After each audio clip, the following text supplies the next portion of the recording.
Historia, primer grado. Bloque 3. 24. Unión Europea. ¿Quiénes son los ciudadanos de la Unión Europea?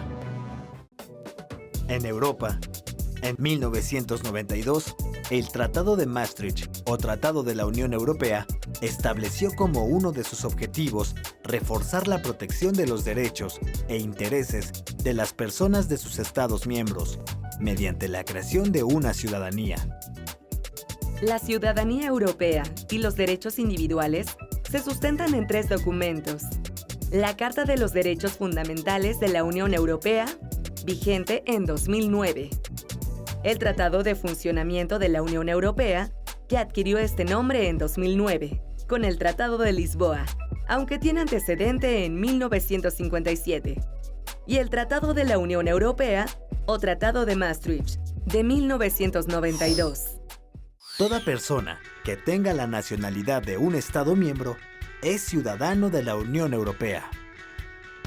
La ciudadanía de la Unión complementa la ciudadanía nacional sin sustituirla. Algunos de los derechos de los ciudadanos de la Unión son circular y residir libremente en el territorio de los Estados miembros y participar en las votaciones para elegir al Parlamento Europeo o postularse candidato. Otro tema relevante son los derechos humanos de la Unión Europea.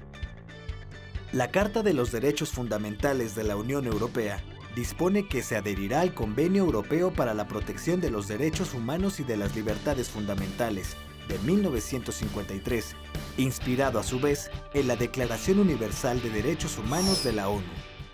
Pasaron años de debates sobre si la Comunidad Europea debía adoptar o no su propia Carta de los Derechos Fundamentales.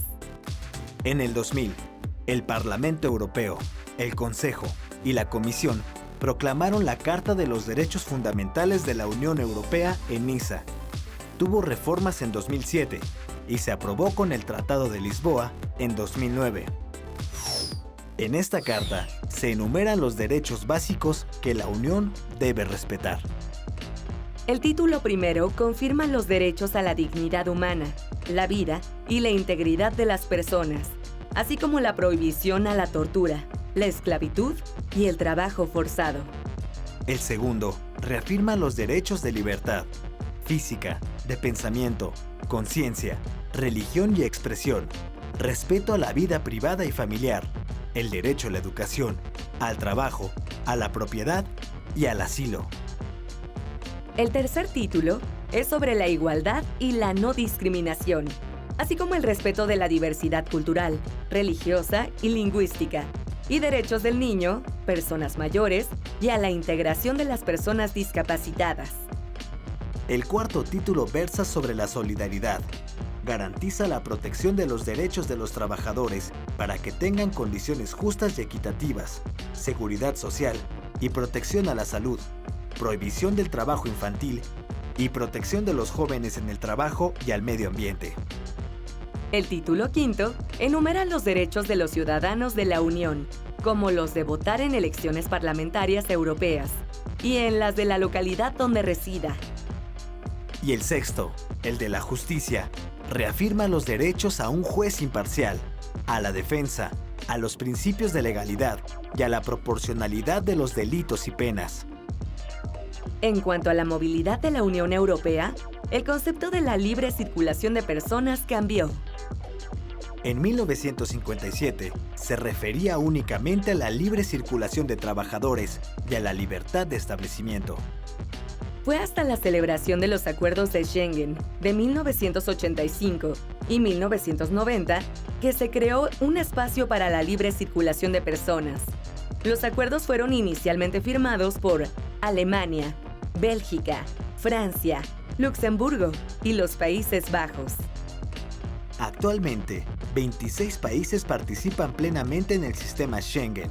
22 de ellos son Estados miembros de la Unión Europea, más 4 países asociados: Noruega, Islandia, Suiza y Liechtenstein. Entre los logros relacionados con el espacio de Schengen están la supresión de controles en las fronteras interiores y la libre circulación, mediante la exhibición de un documento de identidad o pasaporte. Recientemente, ha sufrido presiones a causa de la llegada de refugiados y migrantes provenientes de África y Asia, en números sin precedentes. A partir de 2015, varios Estados miembros introdujeron controles temporales en las fronteras interiores de Schengen. Esta fue la primera vez que sucedía algo semejante en Europa.